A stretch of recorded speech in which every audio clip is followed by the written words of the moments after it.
Today on Uncommon Knowledge, Your Life or Your Rights, Gore Vidal on the war on terrorism and civil liberties. Funding for this program is provided by the John M. OLIN Foundation and the STARR Foundation.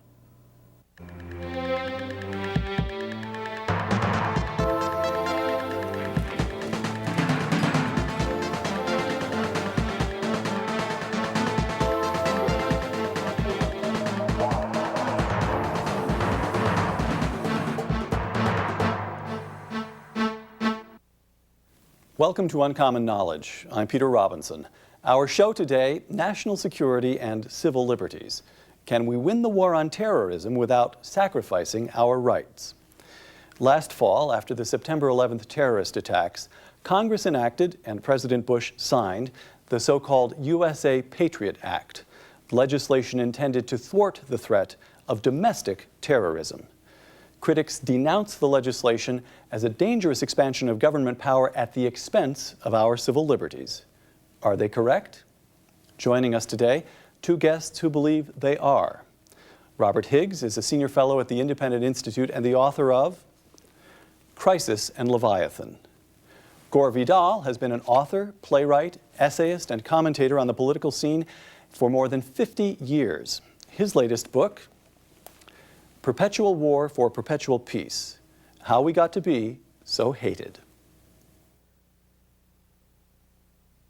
In your new book, Perpetual War for Perpetual Peace, Gore Vidal, you write, I quote, "The physical damage Osama and friends can do to us, terrible as it has been thus far, is as nothing to what he is doing to our civil liberties," close quote.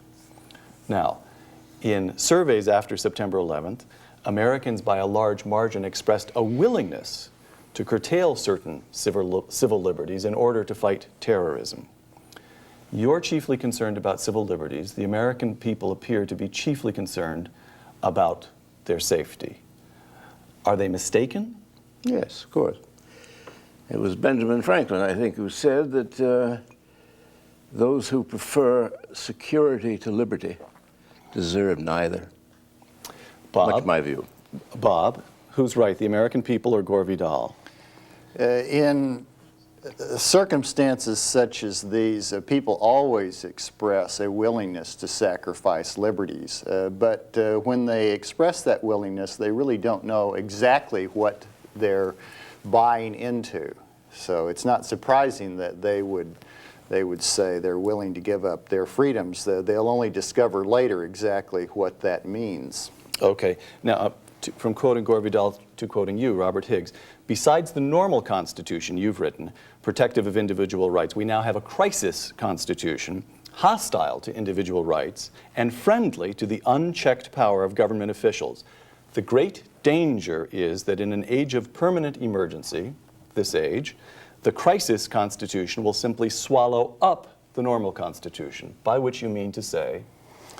I mean to say that the protections that people believe they have from the Constitution, particularly from the Bill of Rights, will be disregarded during crisis periods, and if the crisis is permanent, then those protections will be permanently disregarded. But you have a trade-off, right? You've got the aim of the war and the surrender of, or the willingness to surrender civil liberties. So you have the American Revolution, which produces a consolidation of state power and a new federal government, but you'd say it was worth it, right? I'm not sure I would say it was worth it. I think the Constitution, in many ways, was not exactly what many people wanted, and they feared that their liberties would suffer as a result of adopting the Constitution. The Anti-Federalists certainly opposed the Constitution, and on very strong grounds. Can I get you on record as favoring the American Revolution? Yes. All right, thank you. Secession, I think, is a better word. We seceded from England. Yeah. All right, my point is simply that in the American Revolution, you produce a consolidation of government power. You talk about the ratchet effect, and it does seem clear through American history. The Civil War, again, a greater consolidation of federal power, the elimination of a right to secede, which many southern states thought they had. Nevertheless, we would say the Civil War was worth it, preserves the Union, ends slavery. That is a complex subject, which I don't think I would get into right now. I am half Confederate and half Yankee and 100% Bill of Rights. I would say that the Civil War caused a good deal of harm to our institutions. It reshaped them. Lincoln found one sort of country, and as I ended a book called Lincoln, that he had, in a sense, willed his own death because he had done such a terrible thing by remolding the republic in his own iron image. And that was a mixed blessing. But to get back to what we're really talking about is what's happening today. There is no war. I hope you're listening out there. This is an invention of an ambitious little politician called George W. Bush. There is no war. You can only have a war with another country. And according to our system, which is always disregarded, Congress must declare the war. This is not an act of war. This is an act of criminals, violent Muslim zealots, if indeed we know who they were. We don't really know who's behind it.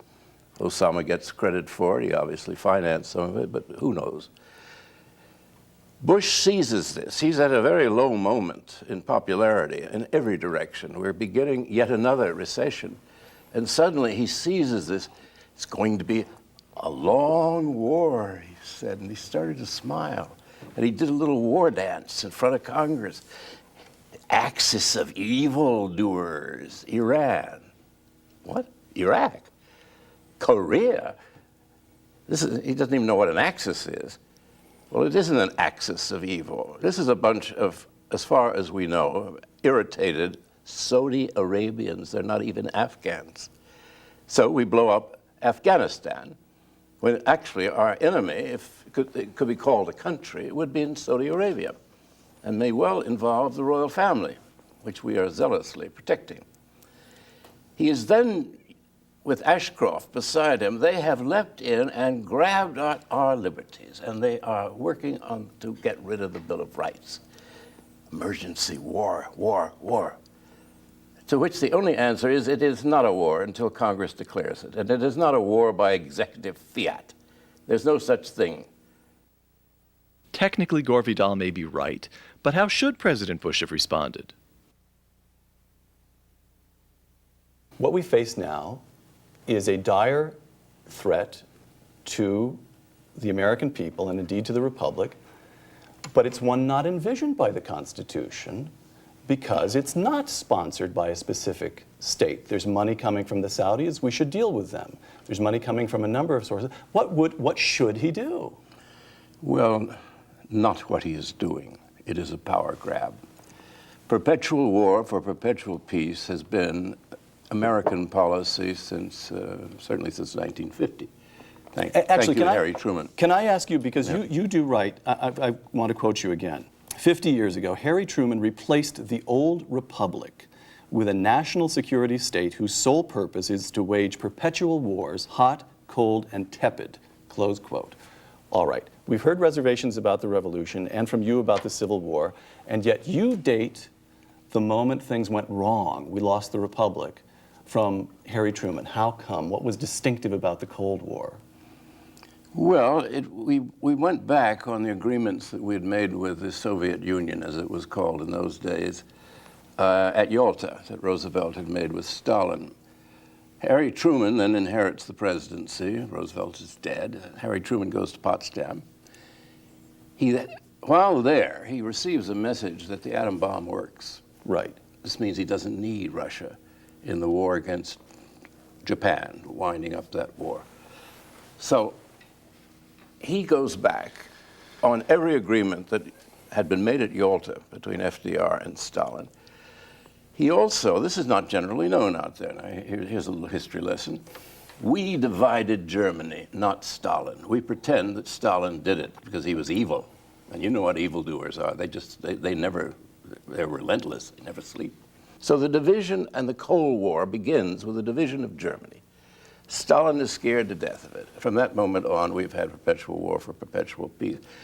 Now, we keep moving off the subject. You mind if I move back onto the subject? You move in any direction you All right, like. I'm going to move back to it. What should Bush have done? What should Congress do? Well, I'll tell you exactly what they should do.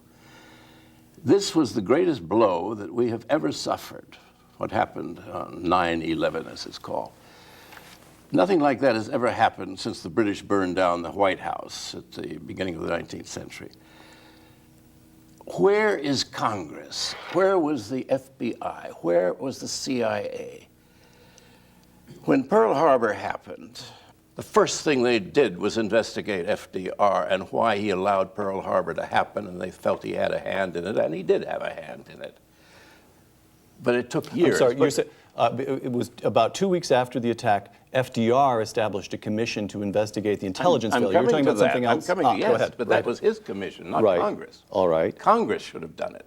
Right. The executive, which had allowed this to happen, is the last person you want to have study. But we have committees, there's one in the Senate and in the House now investigating the intelligence failure that led to September 11th. Sure, yeah. Senator Danforth, a wonderful committee to find out what happened at Waco, for God's sake.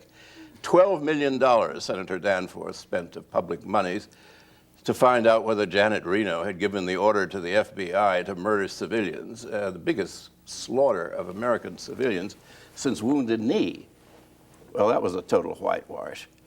Where was Congress? Where is Congress now? Bush asked Senator Daschle not to investigate what went wrong with the FBI and the CIA, that we had no warning that these crazies from Saudi Arabia, not from Afghanistan, were going to attack us. Silence. So your point and is... nobody seems curious. Your point is not merely that Bush is being aggressive, grabbing power, but that Congress is supine. Well, supine, who knows? I mean, you have to examine something. For all I know, they're being very active by being supine. All right. Well, see, this is why I wanted to probe you a little bit on the Cold War, because essentially you view the Cold War as a series of mistakes by the United States. You don't view Stalin as an enemy or No, as... he was sort of hopeless and helpless. He had... East Germany, 1953, Hungary, 1956. Oh, come on. These are border states that he quite rightly feared. You see, Americans are not taught any history of any kind, and what we do get is generally propaganda. Look at the high school history books. I mean, they make no sense at all. So it was understandable he had been crushed invaded. those Russia revolts. had been invaded about in 150 years, 3 or 4 times. They have a deserved nervousness about invasion, particularly from the West. He grabbed every border state that he could. He was not on the march. We pretended. I mean, NATO was our invention to control Western Europe. I want to get off the Cold War and come to this war, but would that be your view as well, that the Cold War was all a great error on our part because Stalin really wasn't an enemy? That's not my view. I think Stalin was a very menacing character. To his own so people. I don't view the Cold War Okay. as Let me the try a new invention point. of the United States. At the same time, I would say that the United States certainly made decisions during the Cold War that were not in the interest of the American people. But you'd expect that of an engagement that lasted half a century through people blunder, make mistakes, right?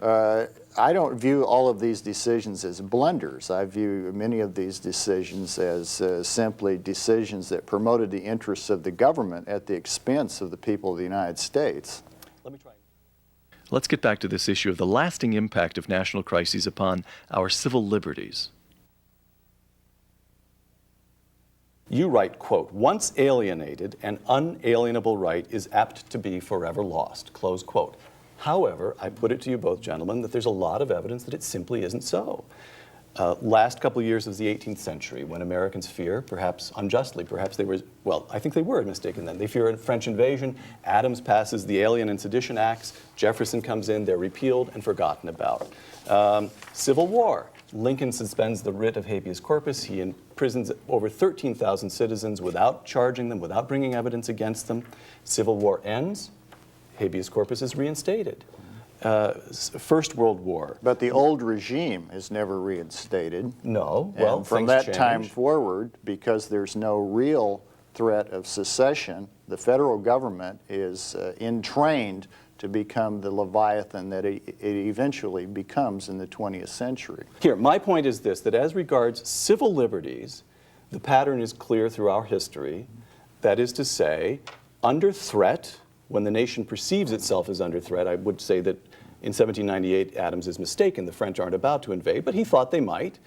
First World War, that wasn't a joke. Civil War wasn't a joke. Second World War. First World War was a joke. Was we a ought joke? not to have been in it. No, we had no interest. And we went against not only George Washington, I'm perfectly willing to go against Mr. Washington's advice, but we went against John Quincy Adams, one of our greatest figures and our greatest diplomat. And he said the United States, we were asked to help the Greeks free themselves from the Turks. This is the 1820s. And I paraphrase, but Adams said, the United States is not a paladin that goes forth to slay dragons. If we were, we could become mistress of the world, and in the process, we would lose our own soul. That, to me, is the American expression of our, if we were ever exceptional, it was in that. We are the friends of liberty everywhere, but the guardians only of our own. I believe that was also John Quincy Adams, but I'm not sure about it. Is that right? Yes, that's correct. Okay, all right. Quite why I'm helping you make your argument. I'm not altogether certain. But the pattern I assert... You're a good American. Thank you. The pattern I assert is one of threat, retraction of civil liberties because of the threat. And once the threat disappears, the civil liberties are once again That's extended. not the pattern of the 20th century. No, From and World it's War I invented threats. forward, there have been legacies of every one of these episodes that But Robert, reduced civil liberties from that time forward. You talk about the federal government as a leviathan. There's no doubt the budget is bigger, regulation is greater, and so forth. But that's different from civil liberties. It's You can not still different. The federal government has undertaken, for example, conscription. The conscription that was undertaken during World War I was unique because it was not the conscription of soldiers to defend the United States. It was conscription of soldiers to be sent to a foreign war in which, as Gore Vidal said, the United States had no genuine national interest. But nobody on the scene is talking about conscription today. People are talking actively today about conscription. Who? There's not Congress. a general. Rumsfeld has said that he doesn't want it. They want the volunteer force. The press has had a number of people urging conscription. These people are stirring up It's in the air. propaganda for it. It's always brought up at times such as this. But Bush, that aggressor, that power grabber, he's not saying a word about it. Rumsfeld isn't Well, saying. he is on the a known contrary. draft dodger, for God's sake, as is Cheney. Imagine a president. Let me continue with a little more historical perspective on government power and civil liberties. You're talking about, when you worry about the Leviathan, the growth of the federal government, this encroachment on civil liberties, you're talking about, you're extrapolating from the Second World War and the Cold War. And the United States yesterday ain't the United States today. So far as I'm aware, nobody's making serious mention of conscription. We'll set that aside. You may disagree with that. During the Second World War, defense spending rose to 36% of GDP. Even during the 1960s, it was 11% of GDP. Today, it's 3%. Bush has announced his budget for the defense spending. If he gets everything he wants, it'll rise to 4% of GDP. Military spending is simply smaller as a proportion of all the activities going on in the Republic. We've got, during the Second World War, Cold War, government censorship, eavesdropping. Today, you have the internet, flowering of freedom of speech. May I interrupt Yes, you of course. on that? Go ahead. My point is that it's much more than 4% of GDP. Why is that? Well, it's how they juggle it. I used to do once a year in the nation, I would analyze the budget. And I would not count the income from Social Security as part of the federal budget. It isn't. It's a separate trust fund. It's always counted in. So it looks like military is very little. Military is generally half to 2/3 of the budget in any given peacetime year. Because you've got to count the interest on the debt, which is incurred by wars. You've got to count veterans' affairs, all those hospitals across the country. They don't count that in.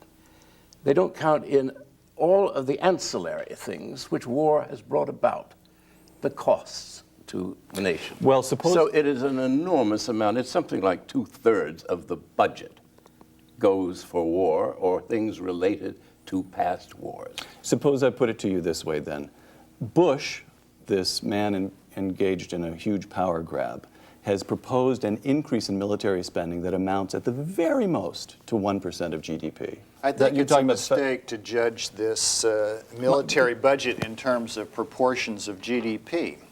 That means that every time the private economy grows, even though military affairs consume as many resources as before, they appear to be shrinking because they're shrinking relative as a to proportion, the private economy. but that's the point I'm trying to make. You're talking about the federal government as Leviathan, this huge object that's Yes. encroaching, and as a matter of fact, the private sphere is growing even more quickly. Americans are freer today than they were at this time of the Civil Americans War, are the Cold less War. free. If you look at their Fourth Amendment rights today, they have none. The USA Patriot Act has, in effect, completely gutted any pretense of Fourth Amendment protection from search and seizure without warrant. The government is now at complete liberty to search virtually anything they want by waving the wand of terrorism over their efforts. And if this is not a devastating aspect of destruction of civil liberties, I'd like to know what constitutes such destruction. When the government is free to come in and search your home, search your information, tap your phone, tap your emails at will without even going to a judge and getting his blessing, then you are no longer living in a free country. Well, that's not nice.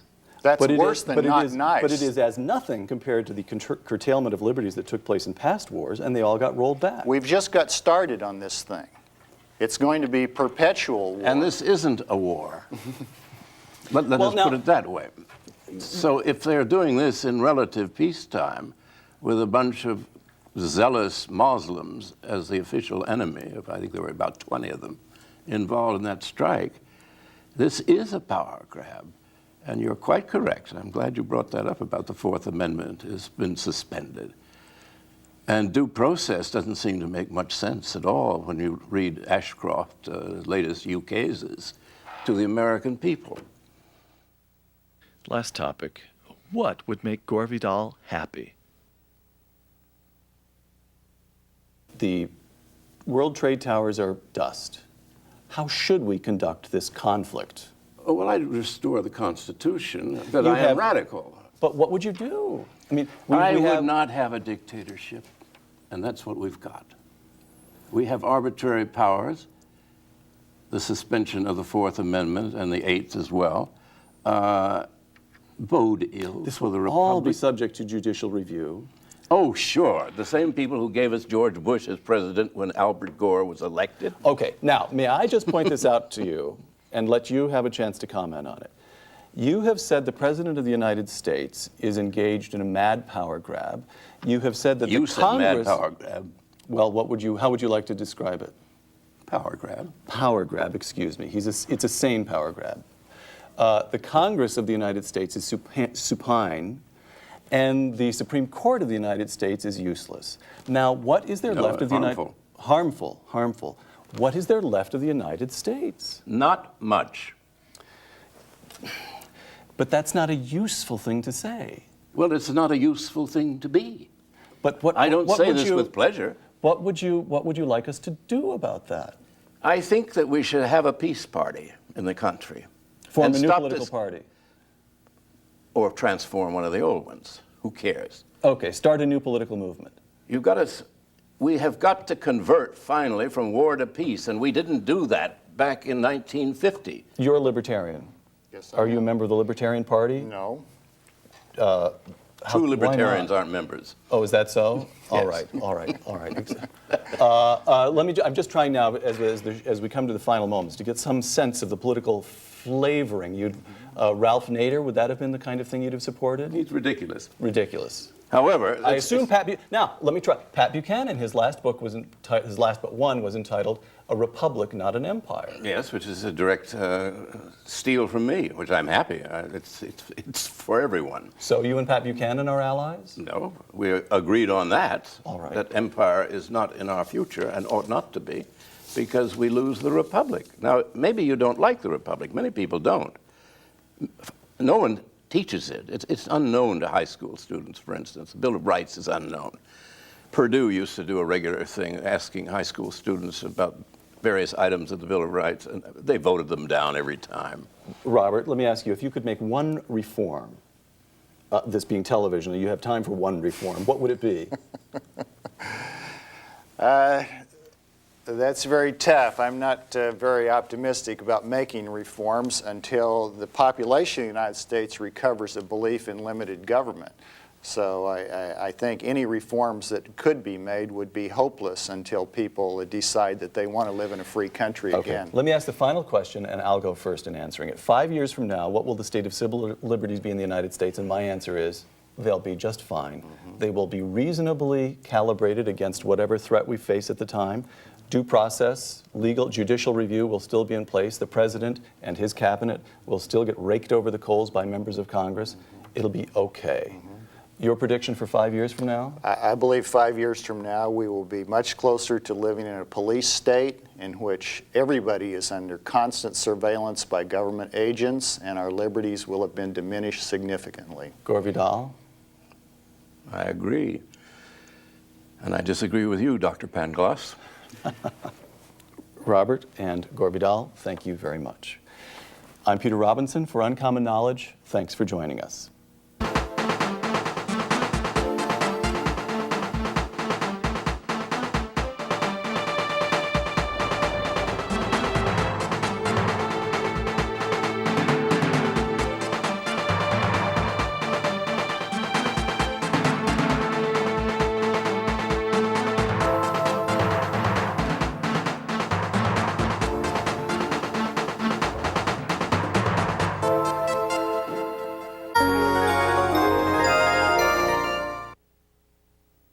Funding for this program was provided by the John M. Olin Foundation and the STARR Foundation. This is PBS.